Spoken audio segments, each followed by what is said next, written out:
Don't say any F's and stuff.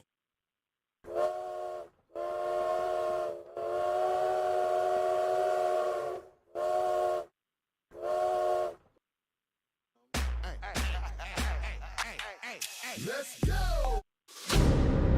There is no investigation. This boy has. There is not, really? This to me. Don't say any F's and stuff. But I have to put her on the side and worry about I'm gonna do what I gotta do for me and my boys and my kids. Don't say any F's and stuff. There is no investigation. This boy There has. is not, really? This to me.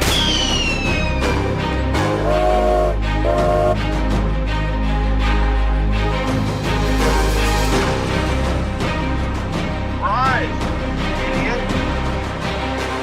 I've done my best. It's hard, that's real tough.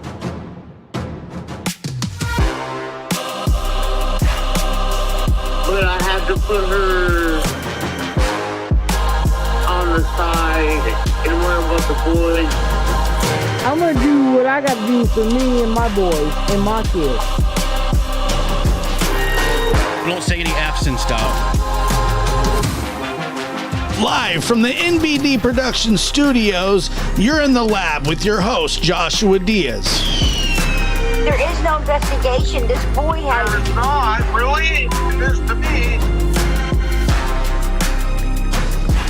But I have to put her on the side and worry about the boys. But I have to. There is no investigation. Don't say any F's and stuff. Welcome. But I have to put her. But I have to put her on the side and worry about the boys. Now, I just want to start off by saying that we are experiencing a atmospheric river, whatever that may be. Also, we are experiencing, maybe it's the same thing, but they didn't say that it was the same thing. What they said was that it was a cyclone bomb. And I'm not really sure what that is either. I'm not really sure what a cyclone bomb is. However, it's happening. So I got some equipment shorting out. I don't know if you can hear the rain. It's just pelting down. Sucks. I mean, we're just getting picked on here in California. It's been atmospheric river sounds like another reason to raise our taxes. Well, yeah, probably. It probably is. But, the wayward son has come home, our favorite producer, our only producer. The show has been in disarray since he left. Now, well, the crux of the show's fine, but I just Peyton, you took some time off that was ill-timed, my friend. What's up? Well, what do you mean, what's up? You took some time off. Are you back there in the room, in the control room? I am back there in the room. So you took some time, Working on it. Okay, so you took some time off that you shouldn't have, right? And Right. like I said, you were running around, playing around in Disneyland, having a good time while the show had one of its busier weeks, right? You understand that, don't you? Yeah. But is it just young love? Is it just young love? Yeah, is that what we're dealing with here? Young love? No, I think I just wanted to go to Disneyland. Right, okay. So you wanted to go to Disneyland, but here's the other thing. This whole Disneyland, before you go to Disneyland, you had something in mind that you wanted to get. However, you didn't want to spend the amount of money on it and you know, because it was expensive. But you did end up obtaining one of these toys. Is it a toy? It's not. A lightsaber is not a toy. Nope. Then what- You know, I have it right next to me. You want to hear it? Yeah, sure. Why are you playing with your lightsaber? You're supposed to be running the show. You know, just got distracted for a second. So Okay, here we go, people.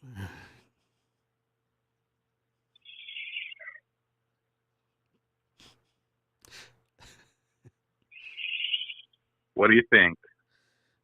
I mean, I could, I really couldn't hear it very well, but I heard it enough. Man, yeah. So you end up with Darth Nihilus's lightsaber or whatever his name is. Nope. What? So what is it? Anakin's guy. And who's Anakin? Because I don't like. I'm curious. I don't know who Anakin is. Okay. So, Anakin Skywalker is the chosen one, right? And he's Luke Skywalker's father and ends up as Darth Vader. Anything else? He just, that's kind of his whole story. He just goes from the chosen one to Sith Lord, brother. Sith Lord, brother. Okay. Well, whatever that meant, we have rules in this house. And Right. what is one of the big rules? No Star Wars talk. All right, buddy. Well, I'm glad you're back. The audience is glad the Shah is here. He had a great time. Yeah. He's back to work. Get back in that control room. Put the lightsaber in its case. All right. No doubt. Okay, and I appreciate All that. right. So thank you so much, buddy. Yep. All right. Bye-bye. Bye. Anyway. So that was that. That was that. So let's go ahead and just get into it. How is everybody doing? Worlds have collided and we're back. We're back in command here, folks. I'm hearing that Brian Koberger's plane has just landed. The fact that people are tracking it bothers me. A lot of things bother me. And maybe I'm just like that guy. I'm just like, oh, that bothers me because I don't know, I'm a grump or something. But like, what's the point? Like, he gets there when he gets there. What are we tracking it for? In case it like flies off, not into outer space. What are we doing? Oh, I've seen it, and this isn't at anybody. This isn't at anybody specific because I've heard a lot of people say, I'm tracking the planes. For what? It's like it's weird. It's like tracking what tracking their flights. Is he Elon Musk? I really don't get it. If somebody could explain to me, other than just pure boredom and curiosity, why any of us need to track his plane is beyond me. It's like, it is weird. And I don't know why it bothers me. I can't tell you exactly why it bothers me, but it does. I'm tracking the jet carrying Brian Koberger, suspected quadruple homicide killer, and I'll let you know as soon as he lands. It's a plane. I mean, I don't think they're trying to hide it. I don't think they're trying to hide it. I find it really weird. 858-299-2504 is the number to call, and we're going to talk about all things Moscow, Idaho. I did see one thing that I did want to touch on really fast is a case that we had covered for quite some time, the Gabby Petito, Brian Laundrie case. And Brian obviously was killed Gabby and drove back halfway across the country without her, and so on and so forth. I mean, you know, let's be honest. He did awful things, but the lawyers of the Petito family are claiming that Brian's mommy somehow, some way offered him a shovel to bury Gabby. Now, Stephen Bertolino, the lawyer for the Laundries, says, you know, not true. It's not true at all. Not true. I mean, if that is true, she should spend the rest of her ever-loving life in prison, along with her husband. Wow. I mean, that's pretty gnarly. Yeah. Let's see here. Let me get a couple comments in here because I'm sure everybody's saying such nice, wonderful things because I love you guys so much. I don't need to see him land. He looked the same. Yeah. When he left, just a little more full.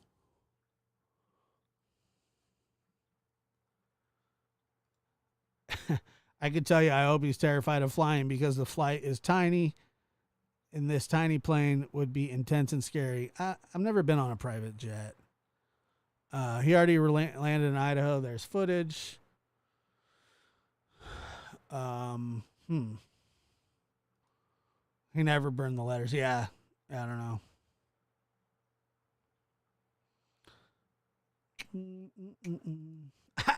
I have no clue, Susie. I don't know. Although they are denying that, they're saying don't believe everything you hear or something like that. Some odd duck thing to say.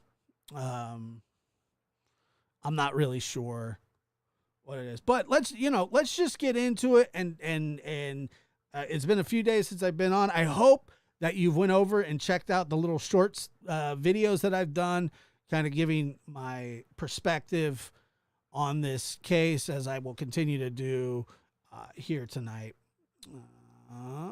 Okay, good job, Peyton. Way to transfer the screen perfectly. You did. News surrounding the Idaho college student murders. The suspect allegedly responsible, Brian Koberger, on his way back to Idaho after being extradited from Pennsylvania early this morning. Now, once he is back in the state, authorities can legally release the arrest affidavit, which is expected to contain key details about where Koberger was, what led police to identify him as a suspect, and ultimately then arrest him. Shakira Sanders is a law professor at the University of Idaho College of Law, joins us live to talk about what happens next. Shakira, thank you so much for giving us your time. So we learned yesterday Koberger himself has not seen this affidavit. That's why he wanted to come back so fast. He's like, I need to see this thing. This is what I do. Show me the affidavit. And that's what he'll be seeing here shortly. Ultimately led to his arrest. Is that standard? It's unclear to me whether that's a little bit unusual because Koberger was not in the state of Idaho, or whether that is standard operating procedure for Idaho authorities. Either way, he's going to have to see it pretty soon.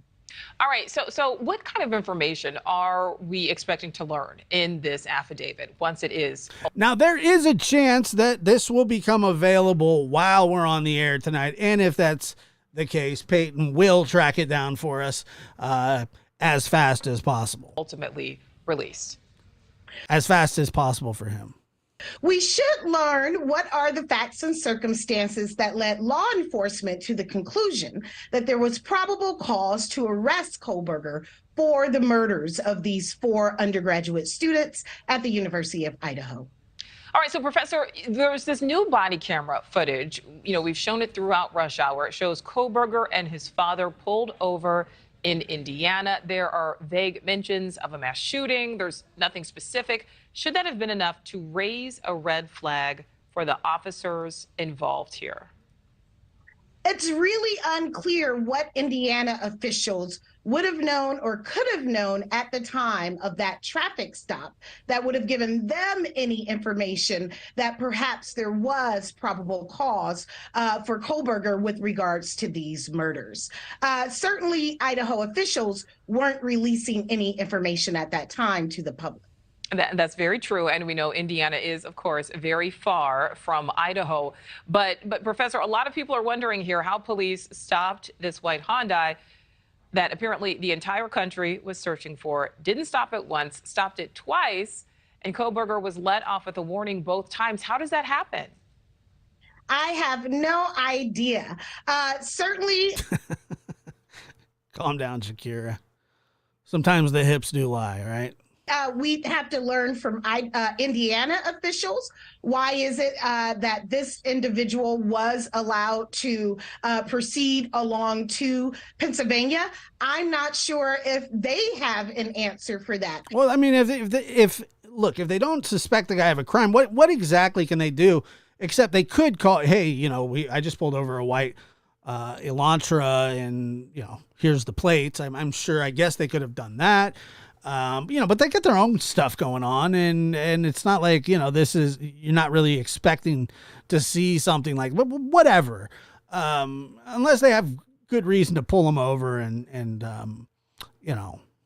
whatever. It's really unclear what Idaho officials would have provided to Indiana officials at that time. And Professor, before we let you go, let's go back to the fact of, Koberger being extradited from Pennsylvania back to Idaho. He did waive that hearing. What is the strategy there? What is the strategy of waiving the hearing versus taking the extra time that so many times we will see suspects do? They will try to fight extradition. Shakira, I'll go first if you don't mind. Thank you so much, and thank you for the question. He wants to see what's in the PC affidavit. Your turn, Shakira. Well, some people will tell you that probable cause is a very low standard. So as long as there was actual probable cause, there probably was not very much ground for Koberger in terms of preventing his extradition. Pennsylvania has a law on the books that allows for extradition of criminal suspects to another state. So it very well could have been the advice of his attorneys that the extradition was inevitable. Either way, from what we've learned from Koberger so far, he plans to fight these charges and take this case to court and prove his innocence. It's unclear what we're going to learn before then, because a gag order has been issued by a magistrate judge in this case. We will certainly see. All right, law professor Shakira Sanders, thank you so much for your time. Thank you for watching. Go to newsnationnow.com to find. All right, we're good. Thank you. Very much. So let's see. Idaho could release probable after extradition. Well, hopefully this is from 2 hours ago, and honestly, this could be happening here shortly. Let's see here. Caffeine overload. Yeah, there's a lot happening right now. This is, like I said, though, this is kind of.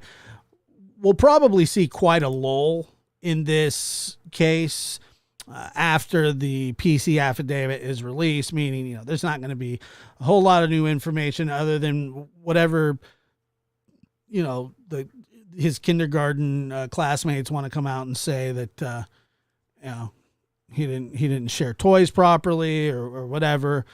And so on and so forth. It's just, there's just not going to be a lot. Now we got a gag order. It's just like, people tracking planes, whatever the hell that means. I'm tracking the plane. Correspondent Brian Enton. Tracking the plane? For what? Were you flying it too? Victoria says, thank you, the lab. Looking forward to getting those notifications. Honored to be elaborate. Thank you so much. Yeah. Well, I got a Brian Enton clip I'm playing It tonight. is back. I love Brian Enton clips. Back in Idaho, he is pulled over to join us via Zoom. He's just like, guys, can I just, I got something to do. I got something to do. And then, you know. Brian, thank you so much for a quick turnaround. So you know we have this new body camera footage from the first traffic stop in Indiana showing Koberger talking a lot more. Let's play a chunk of it, and then we'll get your reaction. I'm having a hard time hearing you because of the traffic. So you're coming from Washington State University, and you're going where? Oh. We're going to be going to Pennsylvania. Oh, okay. We're slightly punchy because we're driving for hours. Hours, days. Hours to drive. Almost a day. All right, so we heard him talk a little bit more there, Brian. Are we learning anything from this conversation?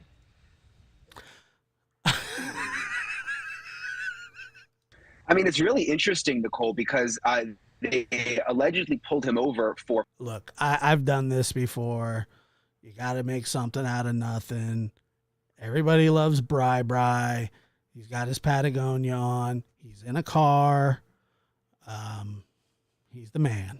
Following too close to another vehicle. But when you listen to the whole body camera video, they're asking all sorts of specific questions. Where are you coming from? And just it goes on and on and on with all of these specific questions. At one point, Brian Koberger says, "Oh, we're going to get Thai food," and the conversation continues. And it just makes you wonder if this was just a traffic stop about following too close, why the officer was just sort of going on and on. Somebody said in the comments that McDonough suggested that these traffic stops may have been planned, and they very well might have been. I don't know. With the questioning, is it possible that the officer knew that the Kobergers were already under surveillance? We don't know the answer to that question, but it's just so interesting. Can you imagine getting a Christmas card from the Kobergers? Sign the Kobergers. Also, that just hours later they were pulled over again in Indiana in the same state, again not given a ticket, and just talk with the officers. So it's eye-opening to see Brian behind the wheel and his dad right there in the passenger seat. Yeah, absolutely. And to hear him in his own voice there. Brian, of course, our team has been tracking this flight. Yeah, you guys tracking it too? That's good. I mean, it makes a little more sense that, news stations would look, guys, I've been tracking it on my phone all day in between games of bowling and emails and, picking up kids from school and monsoons, earthquakes. I've been tracking it too. Koberger flying from Pennsylvania back to Idaho. We know it's taken all day. We've just learned of another stop in South Dakota. Walk us through that process, this flight. Yeah, that's why I'm rushing right now. I pulled over on the side of the road just to talk to you for a second, but I was in Pennsylvania yesterday for the hearing, and now I'm trying to get to near where Nancy is before this plane lands, which I think there's plenty of time because, like you said, they just landed again. I expected it was going to be some kind of FBI jet or U.S. Marshals jet. It's a very small plane. You see it there. It actually belongs to the Pennsylvania State Police. Wait. So is he chasing the plane too? Like, he's literally chasing the plane. Like, he got a head start on it. He's chasing him. Brian's chasing the plane and pulled over. Yeah, I pulled over to talk to you really quick. It's a single engine plane, which is why, and it's going all the way across the country, which is why they're having to stop over and over again. Now, the second refueling stop, because it's going to take them like close to 10 hours to go from Pennsylvania to Idaho. But we saw the video and the pictures there. This is from Champaign, Illinois, where they refueled the first time. Koberger still in the red jumpsuit. There's a number of law enforcement officers with him, obviously throughout the entire flight. But it'll just be interesting here in the next couple of hours to see what happens when he finally touches down here in Idaho. Yeah, absolutely. As you said, a single engine plane, not the traditional commercial airplanes that we're used to seeing, which again is why it's taking so long. Brian, as you know, when he lands, there is a significant document we are expecting to see. Tell us about that. Tell us about what could be inside. Yeah, so the probable cause affidavit is going to become public when they officially serve the arrest warrants here in Idaho. How the process works, we're still waiting to find out. No one seems to know how exactly it'll go down. When he touches down in Idaho and they serve the warrants, will that document immediately be made public, or does he have to be in court first? We're not getting those answers right now. The other big question we have is, if this plane lands early evening after the courthouse closes, will there be a special hearing tonight? Will they take him to the jail and do a hearing tomorrow? We don't know how it's all going to go down. They told us ahead of time that they weren't. I would be, and this is just, my thought, but I'd be absolutely shocked if as soon as as soon as he lands and he's booked in, because they go take his mugshot again and all that crap. And, I would be surprised if they don't pull in a judge and he wants to see this stuff immediately. And it's going to be very interesting to see what's in the probable cause affidavit. But what I'm telling you is, once we get the PC affidavit, there's not going to be much more coming out unless it's just pure speculation. That's all we're going to see after this. But look, everybody will chew on the PC affidavit. Nobody will be, tracking planes down and running as fast as they can, like staring straight up in the air going, airplane, there's an airplane. So good luck. Weren't going to give us specifics. They felt like it was a security risk while he was still in transit, but we're hoping to get more information once he touches down here. All right, Brian Enton, senior national correspondent, just touching down in Idaho on his way to the airport. Touching down, he's driving. Where Kohberger will be landing later on tonight. Brian, we'll let you get on your way. Thank you for your time. Thank you for. I thought I saw a car seat there. I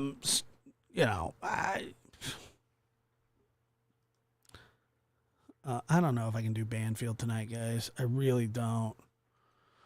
I think I need to, because the DNA thing, but I don't know. Did any of you guys see my video where I was talking about criminology and criminal justice?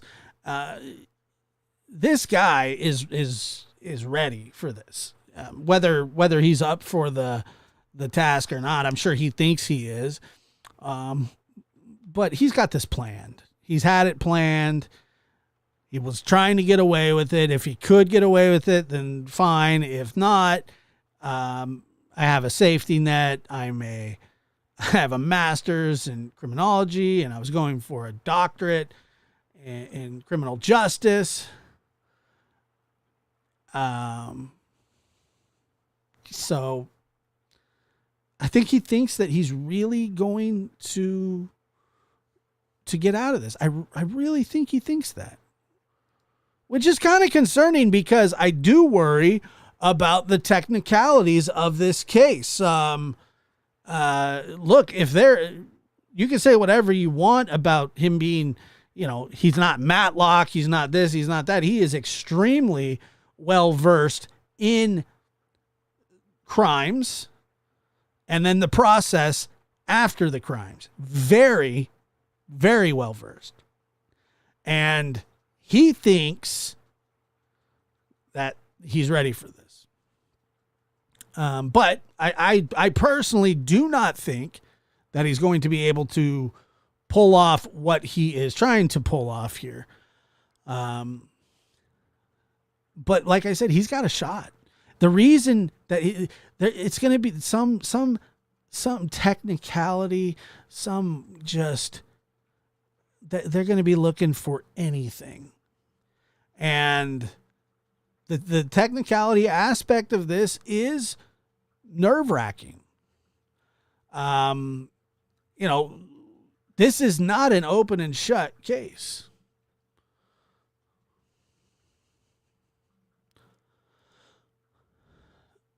Man, he's toast. The chief said he's certain You don't say certain unless it's irrefutable. Well, maybe it is, but even if something's irrefutable, look, everybody says DNA is the gold standard. Well, DNA, I guess, is the gold standard, but DNA gets challenged all the time, constantly. I mean, they bring in all kinds of experts saying, you know what, that kind of DNA is not really that great, or they'll challenge the cell phone pings. They'll challenge where he was. He might say, I've been there bunches of times. I had a relationship with somebody in that house. My DNA would be there. They were my friends. They were this, they were that, and so I think that he has a plan. I think that he is ready for this, but let me see here.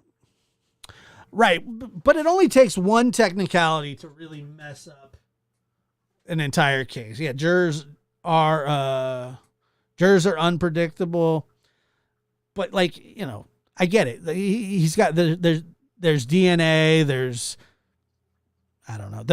We're gonna find out. Like I said, we're gonna find out a ton more as soon as somebody tracks the damn plane. All right, Ashley. Don't make me regret this. After more than 6 weeks, 20,000 tips, and what will be a second cross-country trip, the suspect in the Idaho college murders will soon be back in Moscow, and it is likely because of evidence that is too small for the naked eye to see. The reports say that Moscow police have matched Brian Kohberger's DNA to some DNA evidence that was found at the crime scene, and that, my friends, is impressive for two reasons. Let me tell you why. The crime scene was a well-known party house visited by hundreds of kids and tenants over the years. So how on earth they isolated just one man's DNA from all the other sources in that house? Well, that and I see you guys out there. I understand what you're saying. You're going. Some people think he's clever. Some people think he's an idiot. But what did he do when he got arrested? He sent everybody into a frenzy by saying one thing. I mean, he really did. He sent everybody into a frenzy. Yeah, I don't really care if he lands or not. They could circle all night for all I care. in itself is remarkable. And then there's this. Kohberger doesn't have a criminal record. So it is highly unlikely that his DNA was in any criminal database. So how did they track one person's DNA at the crime scene all the way to Kohberger, 2,500 miles away? 23andMe. It turns out. By the way, my friend just did one of those 23andMe. He found out that he's like 52% Neanderthal? That can't be like that. That's not a great Christmas present by any means. It's a multi-step process, and it is fascinating. I'm joined by Joseph Scott Morgan. He is a certified death investigator and forensic analyst. He's also the Distinguished Scholar of Applied Forensics at Jacksonville State University. Okay, Joe, this is your backyard. How do they determine that one foreign source of DNA at the crime scene actually belongs to a killer, as opposed to all the other people who've come in and out of that house invited and party guests and former tenants?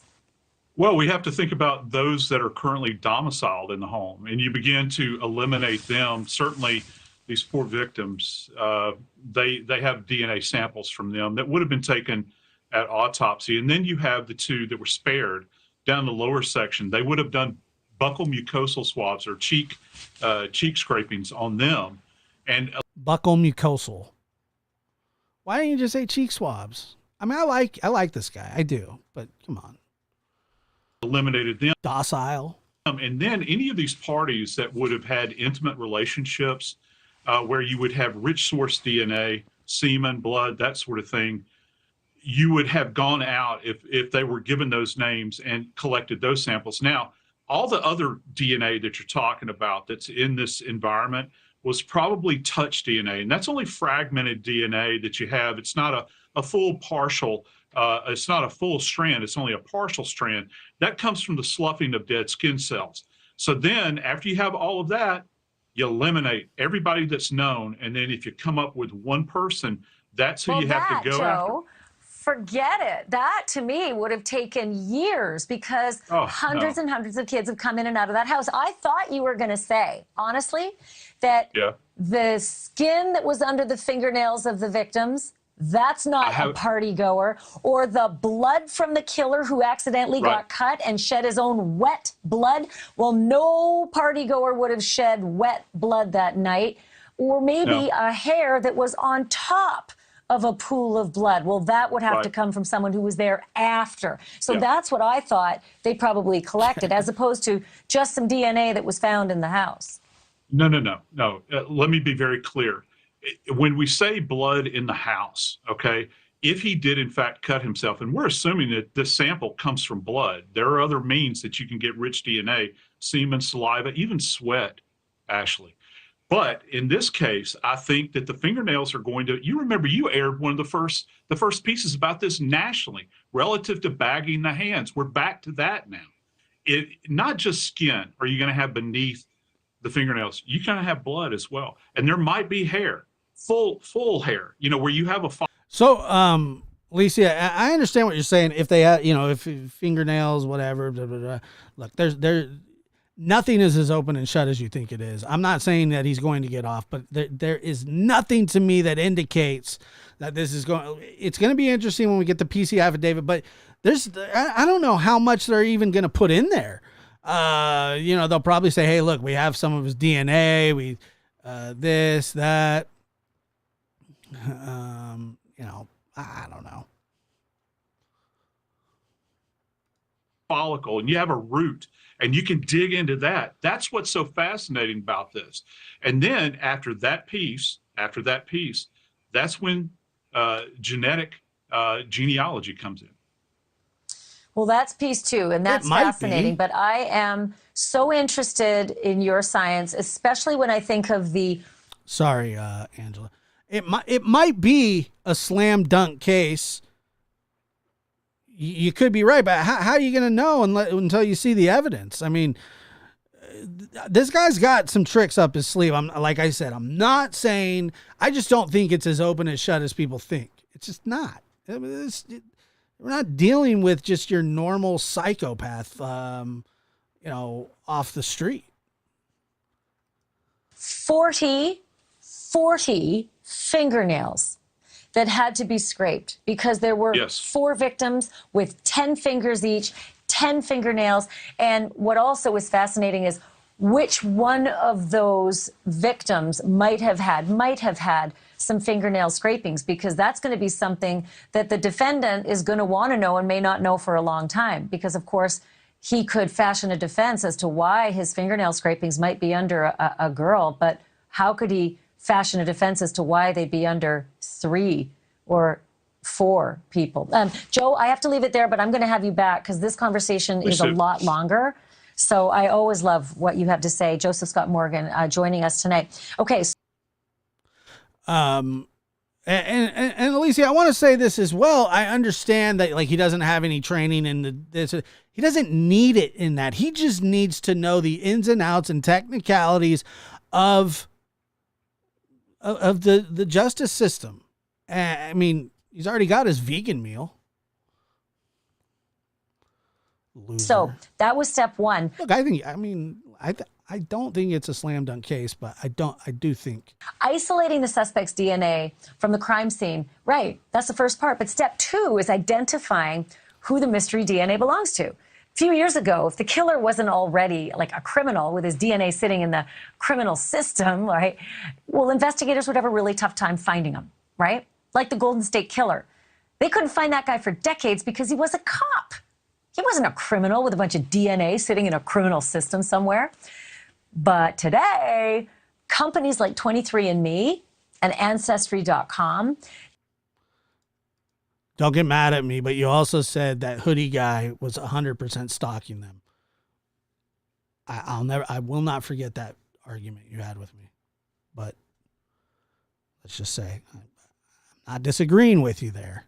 They've got all of us, like criminals and non-criminals alike. We're all spitting into a tube and mailing it off to these companies voluntarily. We're sending in our DNA. So all cops have to do these days is call up those databases and submit the killer's DNA sample. And then voila, up comes an entire family tree. And likely that killer is somewhere in that family tree. Problem is you got to figure out which member of the family tree is the killer. And for that part of the process, I want to bring in Not CeCe me. I Moore. didn't She think is an that. I never thought that. I told you it didn't. I told you he wasn't. Investigative genealogist. She's known as the DNA detective. She's helped identify more than 200 violent criminals. So CeCe, this is tricky and it's fascinating, but you got this massive family tree, maybe 30 or 50 or 100 members of a family. Where do you start? How do you weed out which members of the family are innocent and which one is the one that matches what they found at the crime scene? Well, taking a step back, it's not quite as simple as you just laid it out, because Ancestry DNA and 23andMe, which are the largest databases by far, actually bar law enforcement from using them. And so we are limited in this work to the two smallest genetic genealogy databases, which are GEDmatch and Family Tree DNA. And so we can only compare against a total of about 2 million genetic profiles. If somebody's DNA is being used for these cases, they have consented to that. In GEDmatch and Family Tree DNA, they have been notified that law enforcement is using the databases, and they have opted in or not opted out in one case. So there, the opting part, that's the fascinating part, because I know that early on in the 23andMe and Ancestry, it was kind of open season until they freaked out and thought, oh gosh, don't get our company involved in this. And then it became an option for us, the customer, to say, yeah, I'm fine. You can pop my DNA into any database, or no, you may not. Okay, so there have been cases where there was overwhelming DNA where the person was acquitted because maybe the judge didn't allow a certain kind of DNA in, or, didn't like the way that the process was. The judge is the gatekeeper of this. And a lot of the evidence that they have may never even see the light of day because of the judge. I mean, we just don't even know yet. Now, if they have DNA, if they have cell phone pings, that sounds like that's a lot of stuff.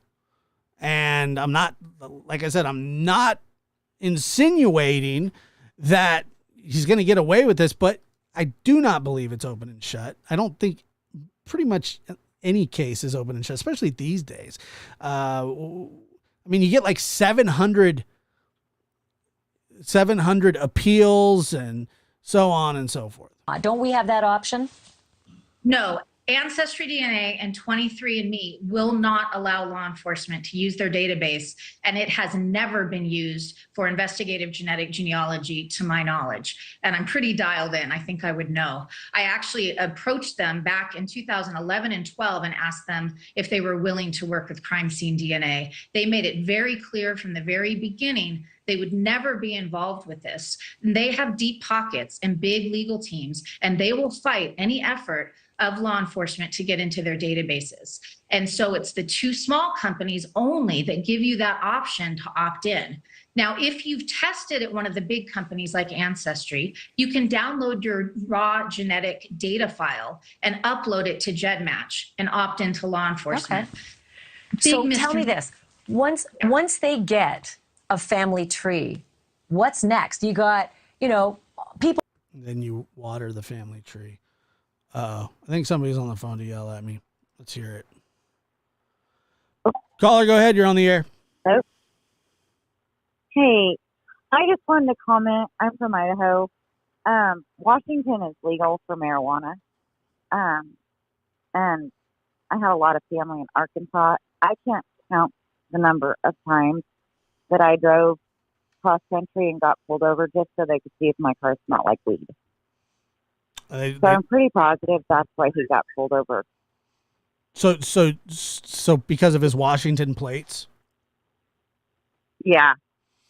Yeah, I've heard that as well. I'm from California, and so there's a route that kind of goes. So there's a route that goes through Idaho that a lot of drug runners use. 84 and then go down. Yeah. Yeah. And so. Yeah. And I would do that to go to Arkansas. Right. And so they are on the lookout for, they can say, well, we're not profiling. They'll just, what did they say, that he was tailgating too close or whatever. But there are people that do think that the reason he got pulled over was this was coordinated, and it may be true. And it could be, but I mean, honestly, my mom lives in Ontario, Oregon, which is right on the border, and they have cops just sitting on the other side, because people go into Oregon to buy, and then they go back into Idaho and they pull people over all the time. Right. They're like, for no reason.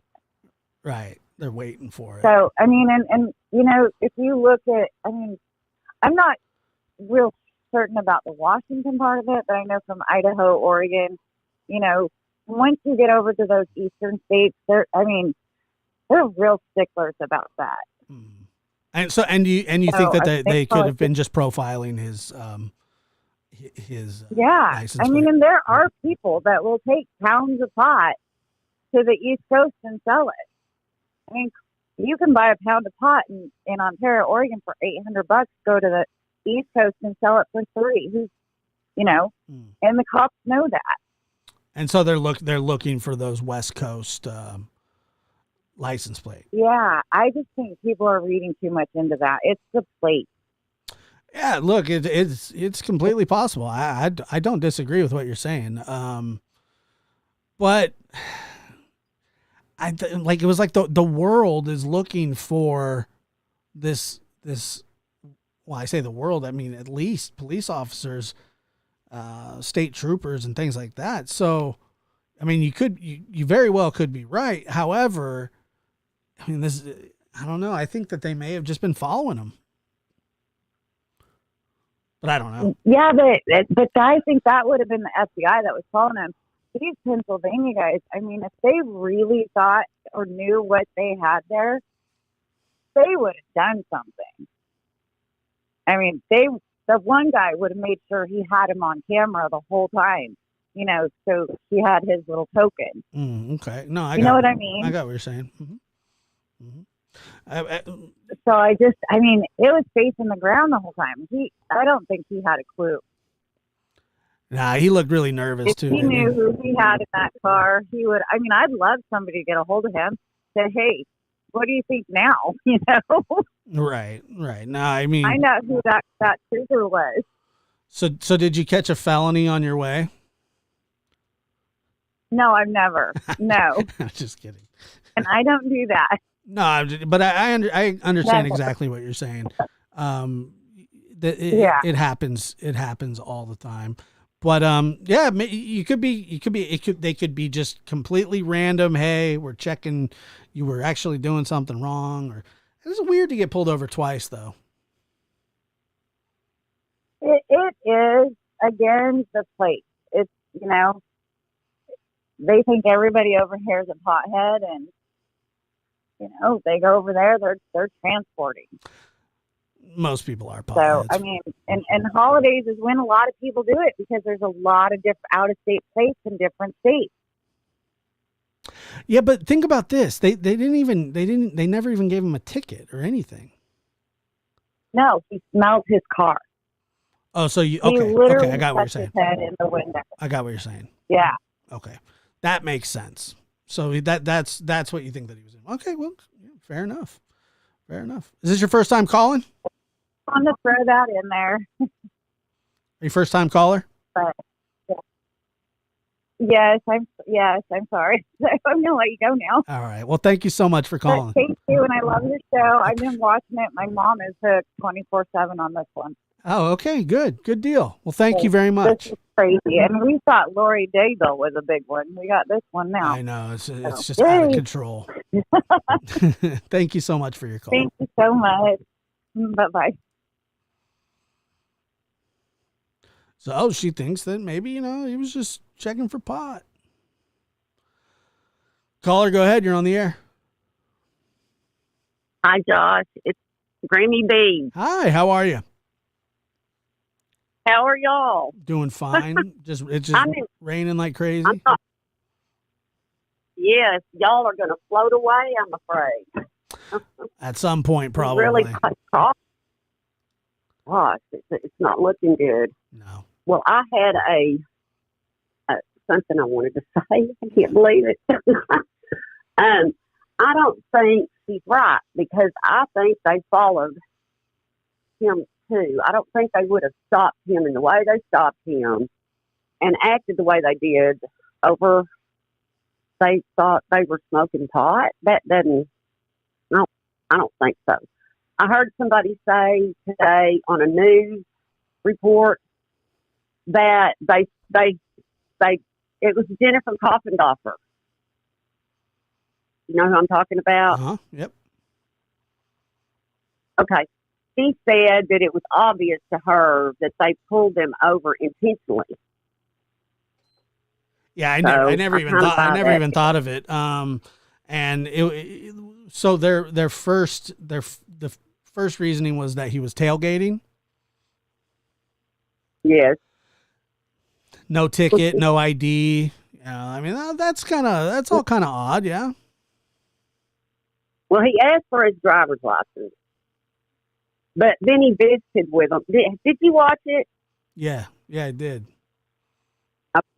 Yeah, then he visited with him, and it sounded like, or what I took from it, everybody takes something different.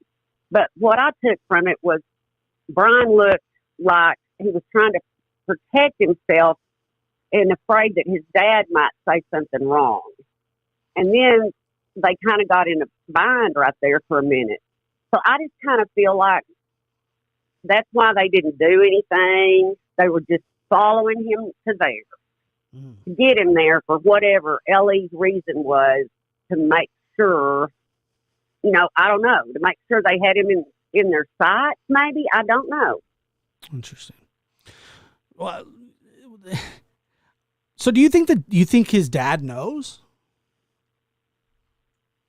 Oh no, he has to. Well, I mean, now he's I don't got think some idea. before they arrested him. Say that again? Well, I said I don't think he knew before they arrested him.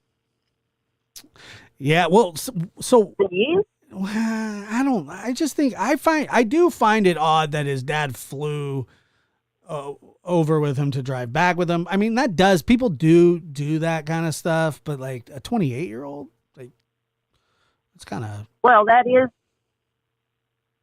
but people do treat their kids different ways, and they probably stopped along the side of the road and ate some plants or something. I don't know. I mean, it's just, I think that, I do think that, I mean, that's a long time to spend together. And so I just, yeah, I don't know if he told him anything. Maybe, I think maybe his dad suspected something and that's why he went there. I don't know. I mean, it's possible. Oh, you think, well, now that's a thought because, oh, Josh, I see. That would have put his dad in a very precarious position, to say the least. Yeah. Yeah, I think so.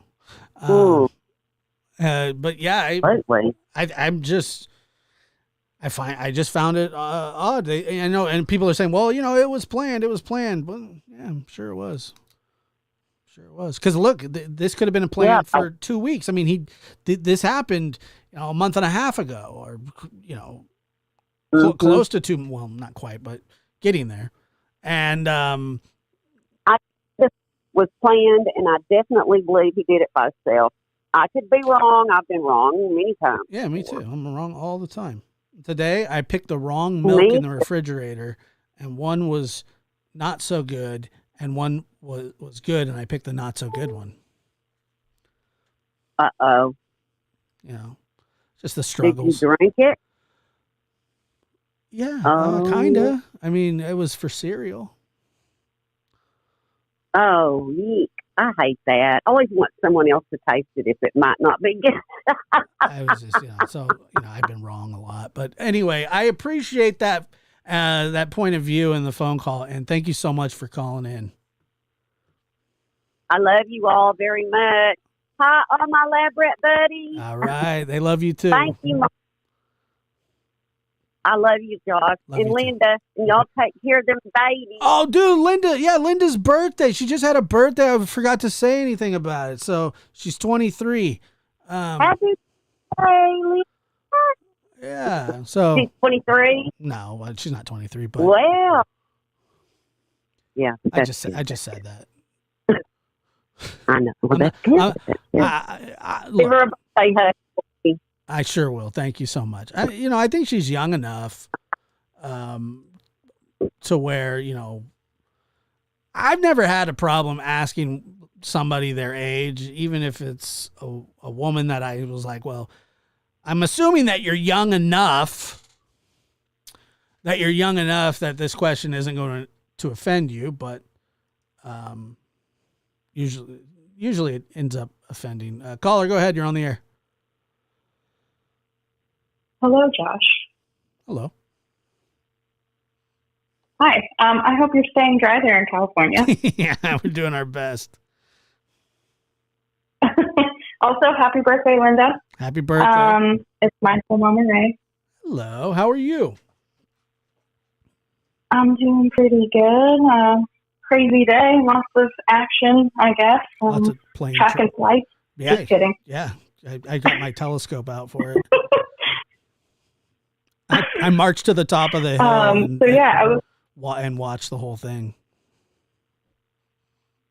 Well, I'm glad you didn't slide down the hill in the rain. Yeah, me too. So yeah, I was listening. It was interesting listening to the last two calls because Totally we all different kind of have our own perspectives, thoughts and opinions about.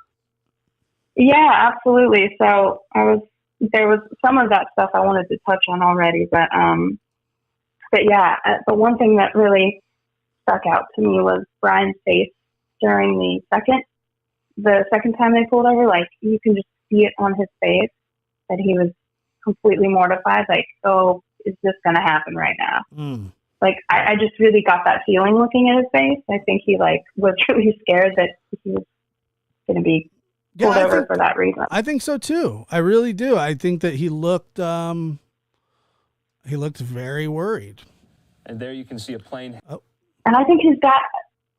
Go ahead. On that note, the thing I feel is his dad didn't know. Like, he was just talking, giving them all sorts of details about where they were coming from, where they were going, and I feel like Brian was like, "Dad, shut up." Probably. It kind of looked like he was hiding his hand too.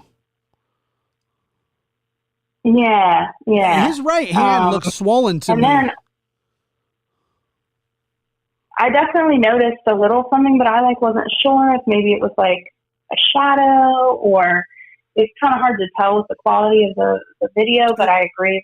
Definitely, it looked swollen in court. It looked swollen in court too. Mhm. Oh, I don't think I saw. I might have to look again. Yeah, but you could see him looking at the cop. Okay. I'll need to look again. Something I noticed about his car was it was like totally filthy. I noticed that. And I'm wondering if that was like part of him thinking he's smart, because, he's driving in an area where there's a lot of salt on the road, I'm assuming, because of all the snow that was there. And maybe he's thinking, okay, well, if I wash my car and it looks super clean on the outside, that might look suspicious that my car's freshly clean. So maybe he kept it dirty for a reason. I don't know. Maybe I'm thinking too much about that. But yeah, I think any cross-country trip, your car's going to get dirty probably. But I did notice that it was exceptionally filthy. And that's why they say don't buy white. Yeah, exactly. Yeah, I don't have white cars for that reason. But yeah, I was thinking too about the flight. Now, thinking that his dad doesn't know, just knowing from my own personal experiences and family dynamics, that seems normal to me that a parent would do that, especially if considering, well, here's the thing. I mean, in my opinion, he seems like a very, maybe sort of sheltered kid. He obviously is kind of socially awkward. There's probably, some awareness from his family that he's had struggles with getting along with people and that kind of thing. And I know there was something about his mom talking about on the internet. She posted something. I don't know if it was actually her, but it was suspected that it was her, saying that her son, he's going to Washington. They're from Pennsylvania. She's worried about him being there, not knowing people and all that. So, like, I think there might be that dynamic where, like, they're maybe overly protective and worried about him, even though he's 28, because there's something more going on there with him in terms of not being, like, socially well. Yeah. So my suspicion is maybe they're kind of over, Well, I did find it odd that his dad and did all maybe the that's talking. why. I mean, he's the one that's driving, and the dad was the one doing all the talking. He chimed in a little bit here and there, and then kept looking forward. Like, okay, when we get out of here, I'm starting to think that these were planned stops, but that's just me. No, I actually do believe that. Like, I don't know what the purpose of that would be, but just to keep an eye on him. I do think that it. Yeah, like see if he tells you where he's going to go. Or like, yeah, like just maybe trying to get a little bit more information if they can. I don't know. Yeah, I think so. I mean, they definitely are. Law enforcement, got their tactics and they're smart and they know what they're doing, and all that. So, I agree with you. Another thing I was thinking was, maybe while they were following him in PA, maybe that's how they were able to confirm DNA there. You know what I mean? Like they got that 23andMe thing or that family tie, and then to confirm it, maybe they were able to like incognito get some DNA in Pennsylvania to like solidify that fact and say, hey, well, we know this is his DNA. Right. And it's like on those movies you see where they're watching somebody as they throw a coffee cup away or, anything like that. So I agree. I think, I don't know. I think that we're going to find out more here shortly in the next probably 12 hours or so. Yeah, that's going to be wild. Yeah, it certainly is. Anyway, I just wanted to call and share and like kind of, play off of what the other two callers were saying. No problem at all. I think all of our minds are there. Well, thank you so much. I appreciate when you call in. Thank you. Yeah, for sure. Stay dry, stay safe. Yeah, we're trying. And we'll talk soon. Thank you. Bye-bye. All right. Have a good night, everyone. All right. We're going to take one more call and then we're going to track the jet. Caller, go ahead. You're on the air. Hey, Josh. I'm a first-time caller, but I wanted to I want to say something about the dad and Brian driving. And I'm saying this as a mother who has a son that had mental health issues. Those parents may not have known what he did at the time that he did it, but I'm positive that they knew something was wrong. I think that's why the dad flew out there. When I spoke to my son on the phone, I could tell by his voice if he was going through something. I always knew, even if he denied it. And I think that's why the dad had it out there, because they knew that their son was in, something was going on. They didn't want him driving home by himself, which I also get, because my son, who had the mental health issues, was also a drug addict at one point. So I understand the fear of a parent not wanting, even though he's 28, him to drive home alone and maybe go down a wrong road. However, I do believe that both of those stops were planned. I believe that the dad is doing the talking because he may not have helped Brian with anything that happened. I don't believe that he did, but I do believe that he now knows the truth. And I think he wanted to get him someplace safe and work out attorneys and all of that good stuff. I believe the dad knows. I don't think he had anything to do with it. But I think... You think he knew on the way back? I do. I believe he knew something. I don't know if he knew exactly what it was, but I believe that Brian gave enough information that the dad was starting to put two and two together.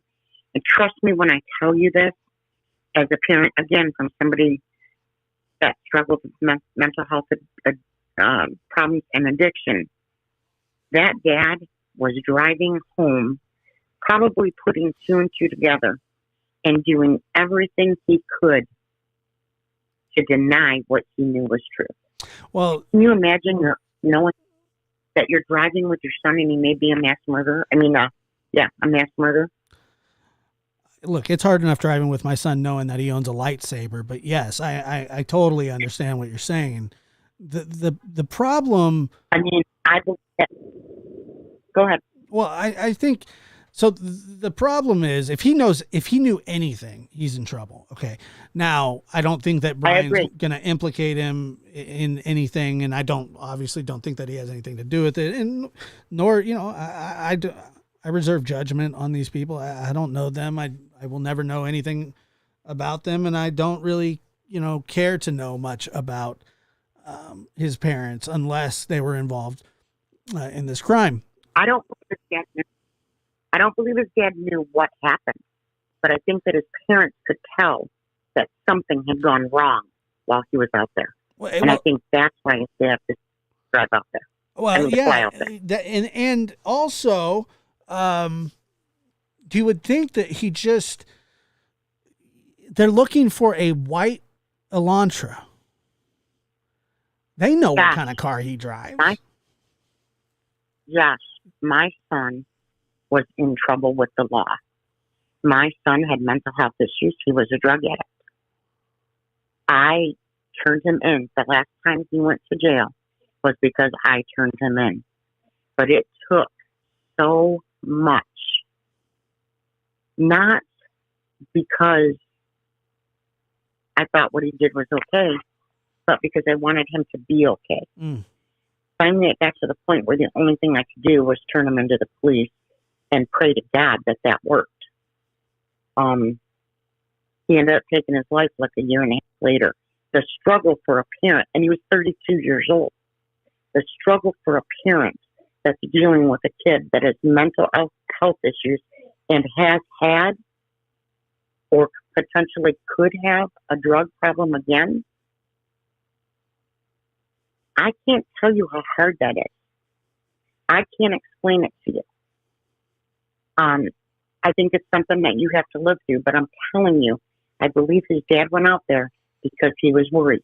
I do not believe his dad knew what happened when he went out there. Yeah. And I can tell you this, when they were driving back and his dad was things were kind of clicking in his dad's head, I'm not too sure that he didn't keep talking about the shooting as maybe a warning to the police. Like, he may have been afraid. He may not have known exactly what his son did, but he was starting to put it together.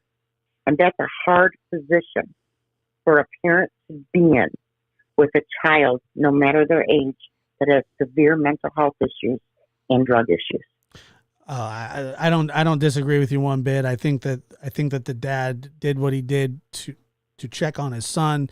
They're probably normal, loving parents, and sometimes. And by the way, I want to say I am truly sorry hearing about your son. I know that. Thank you for sharing that. It's so tragic.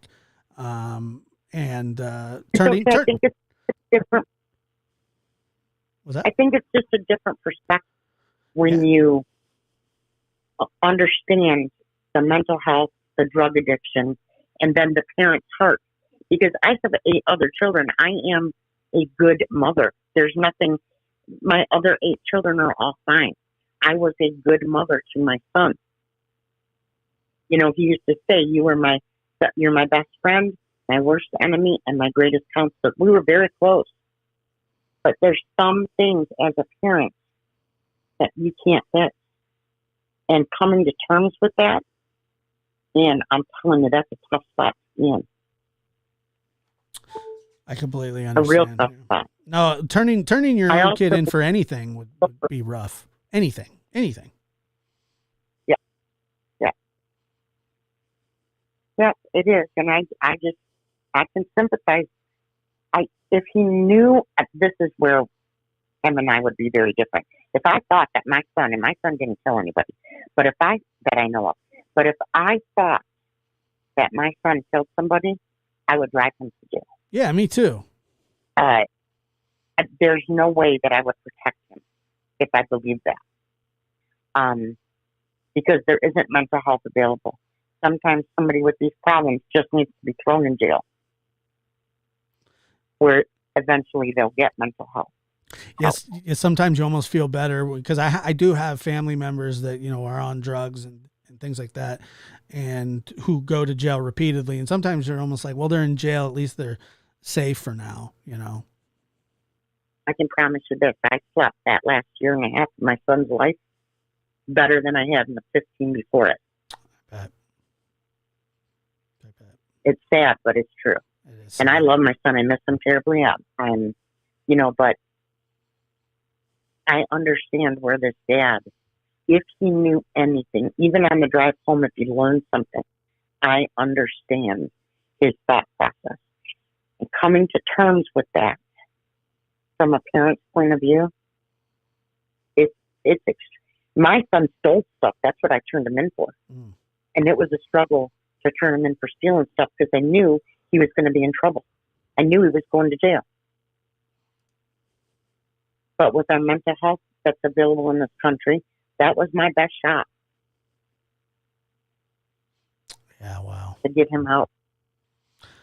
Well, I appreciate your perspective and sharing that with us, and we always appreciate it. One more thing I want to say. Please.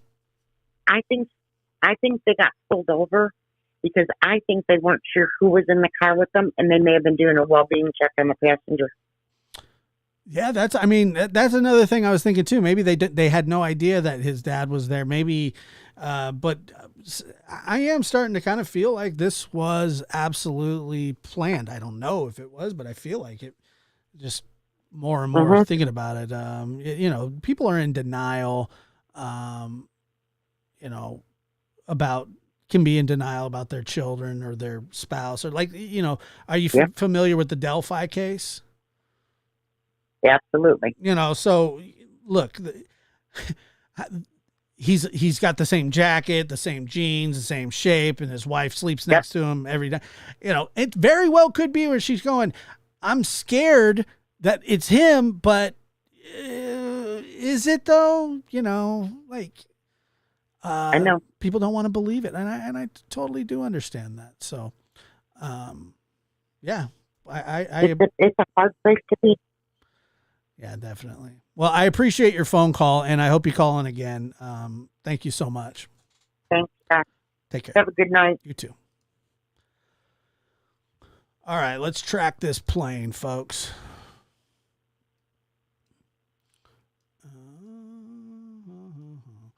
I don't know if they'll let me play this or not, but I'm going to do it anyway. And there you can see a plane has landed. This is at the Pullman Moscow Regional Airport. So like I have been saying, with the caveat that we might not see Bryan Kohberger be exchanged to authorities there in Idaho, because it might take place in the hangar. This is the moment everyone has been waiting for up until this point. He is back where the alleged crimes he committed occurred. So this is significant there. You can see a plane now landed, taxiing on the tarmac.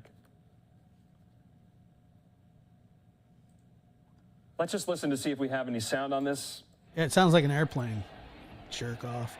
Seriously, that's just the dumbest thing I've ever heard. Let's see if we can hear the plane landing. It's a silent plane.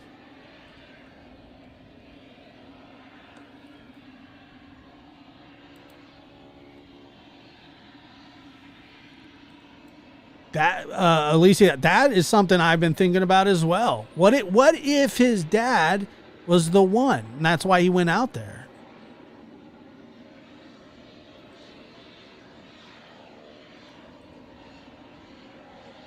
Yeah, this is fascinating. Holy crap. top notch.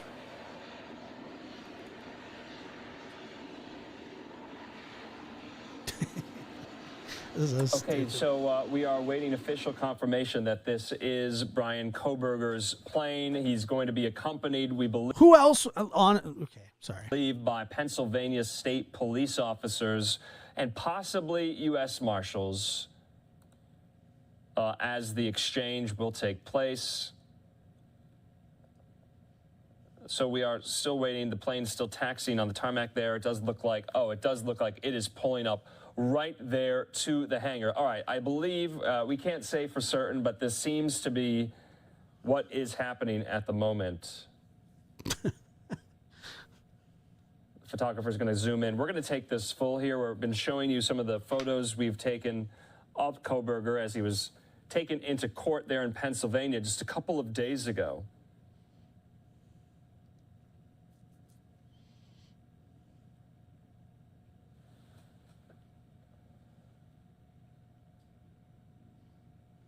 So once he is on the ground, he will be taken into custody by local law enforcement, and then he will be arraigned, presumably, to face those charges.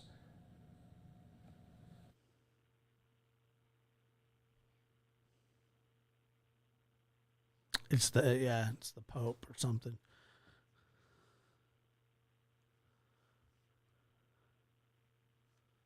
Unreal.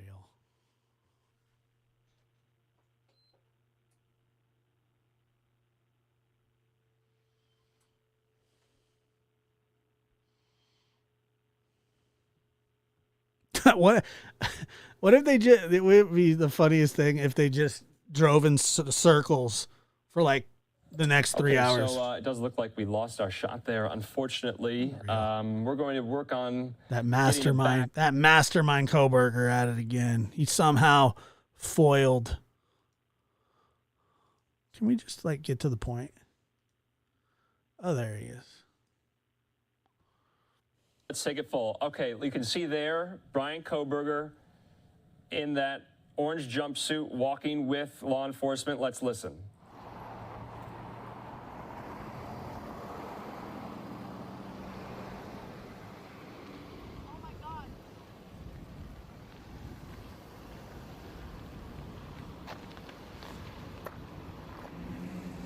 It's like Charles Manson or something. Okay, you saw it live. You saw Brian Kohberger there. You saw it live. We've been tracking the plane all day. And Kohberger, typically what you have to do when an airplane lands is you have to get off the plane somehow, some way. Usually feet, but if you need, it could be accommodated that you can slide out of it. Wheelchair accessible. Many other. It's going to be more difficult for him to walk if his hands are cuffed and feet are cuffed. So just stay here for that. Being escorted into that vehicle on the tarmac. He is now in the state of Idaho to face these charges against him. And it is alleged that he committed those 4 slayings on the campus of the University of Idaho. Those 4 students stabbed to death in their sleep the night of November the 13th. It's now, January the 4th? And this still will all unfold and continue. We'll keep you up to date and monitor any more developments in this story. We know there is a huge interest that has been generated, and here on Live Now, we'll continue to do just that. We have.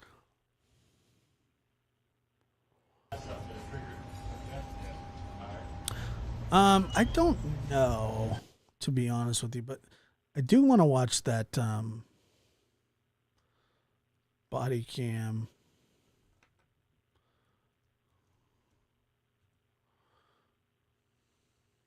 Let me see. Oh.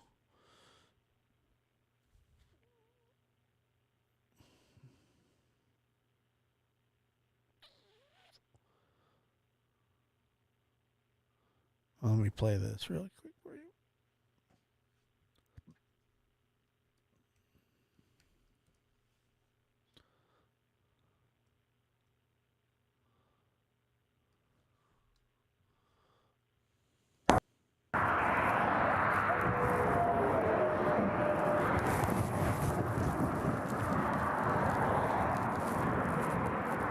Hello. How you doing? How y'all doing today? Good, good. Take a look at your driver's license real quick if I could. See, he's right up on that van, man. You were right up on the back end of that van. Pulled you over for tailgating. Is this your car? Okay. Cool. Be Botanical, good to see you. Says, enjoy the view of the free world. It may be a while or never again. This plane looks like a plane, sounds like a plane. Pictures in the dark are difficult. All these facts. Where are you headed? Where you headed, bud? Well, we're coming from WSU, and we're scanning early. What's WSU? Yeah, I go to the university basically. And we're listening to this incident that was occurring up there. There's a shooting incident. That is SWAT team area. So we're okay. I'm having a hard time hearing you because of the traffic. So you're coming from Washington State University, and you're going where? Oh, we're going to be going to Pennsylvania. Oh, okay. Yeah. So we're slightly punchy because we're driving for hours. Hours, days. Hours. We're driving. Well, almost a day. Okay. And what did you say about some SWAT team thing? Or Yeah, there was a mass shooting and everything. Where? This was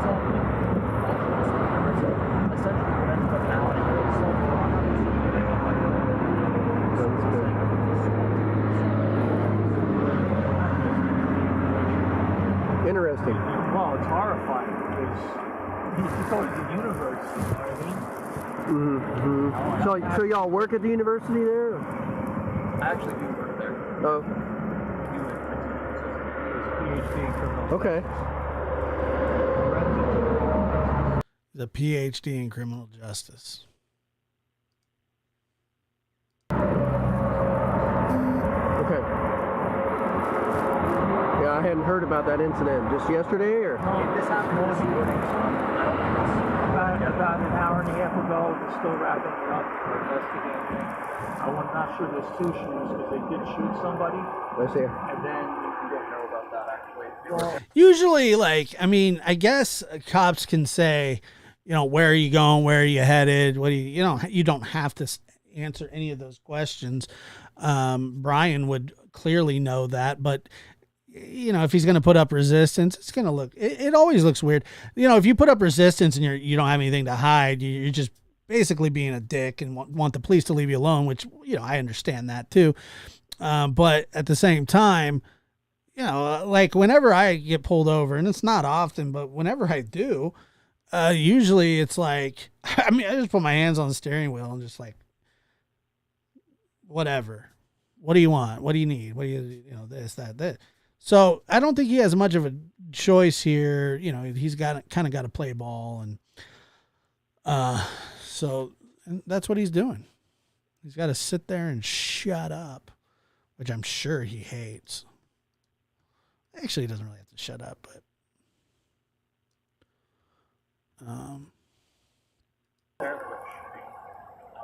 okay, so there is a driver's license. Interesting. Yeah.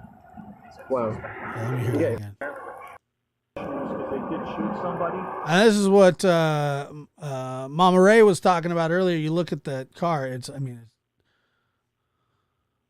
can't tell if that's a dent. It's filthy. I see. And then we don't know about that actually. Interesting. Wow. Okay. So do me a favor, don't follow too close, okay? All right. Thank you. Appreciate you. I mean, all that to say don't follow too close. I don't know about that. Can we jump forward to the trial? No. I'm only asking. I don't expect an answer, but anyone from Moscow here who knew the folks or the circumstances or anything?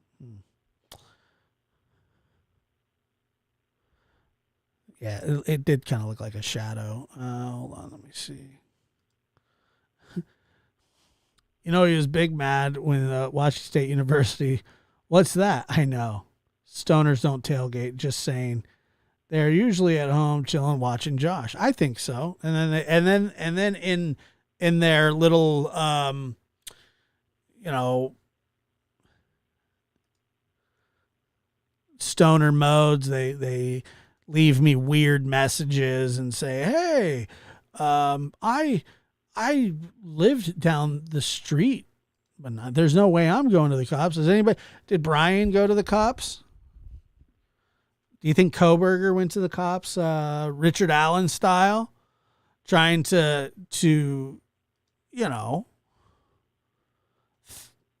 throw off the,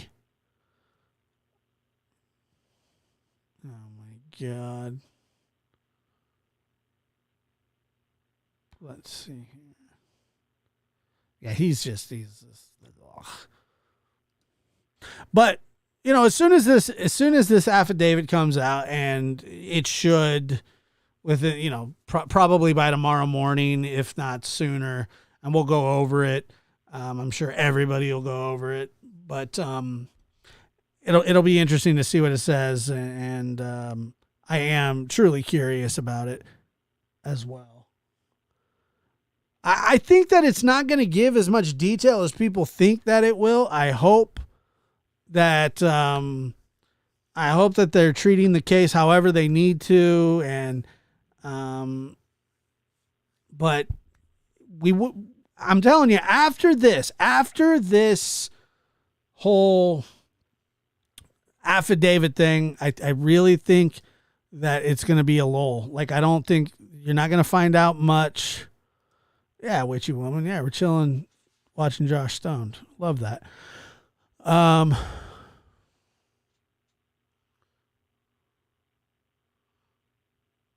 Yeah, I don't know. Can't find a mugshot. Yeah, Dad had to know about the launcher. I think so. I'm sure. Like, how could that not just go through your mind? Like, my son drives a launcher. He's like 10 miles from there. Oh God, and he's a vegan freak. Not that vegans are freaks, but that's his combo, vegan freak. Vegan. Yeah, so I don't know. Takes like years for a trial. It could. You never know. I think that this guy's going to want a speedy trial. I think he's going to want to get it going and get it out of. I wouldn't say get it out of the way, but I think he wants to put pressure on whatever pressure he can. Look, I have no clue what they have, and it's going to be interesting to find out any little piece of information in the affidavit. But who knows exactly what'll be in there? I don't. And anyway, but also I want to ask, is this time slot? Do people enjoy this time slot? Is this a better time slot? I think we're 7:30, and right now we're at 6:30 for the rest of the week. And so I appreciate everybody.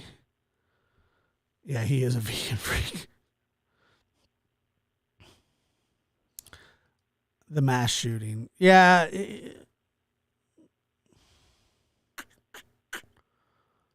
I think it's going to be a speedy trial, probably. Vegans love Oregon. That's true, actually. Be botanical. That's very true. Good time. You guys like this? You like this slot better? They give sheets. All right, cool. He probably killed animals and after that couldn't eat them. It's possible. The gag order. Yep, I think so too. I think that I think they got the goods on him. I truly do. But you never know. You really, truly never know. Anyway, thank you guys for being here. I'm your host, Joshua Diaz, and you've been listening to The Lab. There is no investigation. This boy has. There is not, really. It is to me. Don't say any F's and stuff. But I have to put her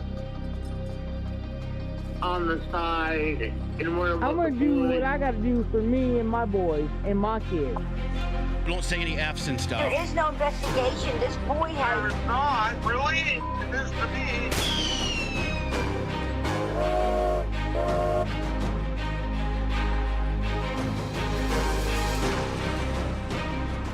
Rise.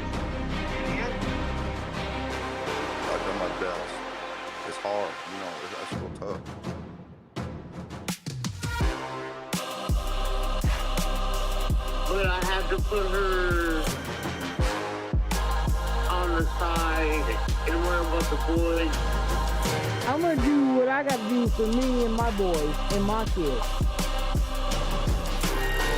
Don't say any F's and stuff. Live from the NBD Production Studios, you're in the lab with your host, Joshua Diaz. There is no investigation. This boy has. There's not, really? It is to me. But I have to put her on the side and worry about the boys. But I have to. There is no investigation. Don't say any F's and stuff.